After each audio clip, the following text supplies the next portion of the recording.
Hi hello నమస్తే welcome back to my YouTube channel Deepti Ram 19. ఈరోజైతే నేను ఇడ్లీతో పాటు నువ్వుల చట్నీ ఎలా ప్రిపేర్ చేసుకుంటానో చూపించబోతున్నాను. మీరు ఇడ్లీతో పాటు ఏం చట్నీ చేస్తుంటారో కామెంట్ చేయండి.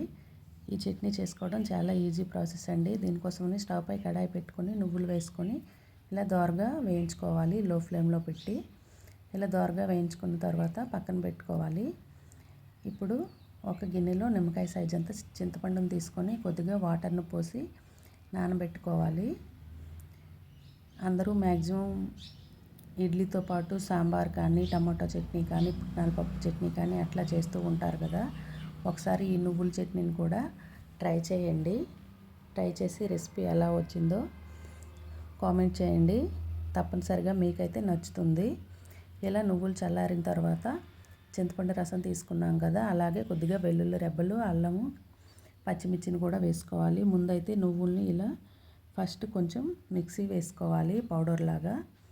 తర్వాత ఇందులో చింతపండు పులుసు, పచ్చిమిర్చి, అల్లం, వెల్లుల్లి రెబ్బలు, అలాగే తగినంత సాల్ట్ కూడా వేసుకొని మెత్తగా గ్రైండర్ చేసుకోవాలండి.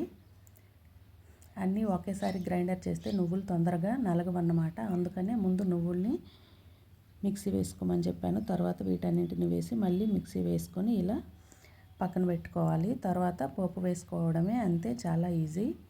పోపు వేసుకోవడానికి ఏంటో మీ అందరికీ తెలుసు. జీలకర్ర, ఆవాలు, కరివేపాకు, ఎండుమిర్చి, అలాగే కొంచెం కలర్ కోసం పసుపును కూడా యాడ్ చేస్తున్నానండి. వీటన్నింటినీ వేసి పోపు వేసుకోవాలి.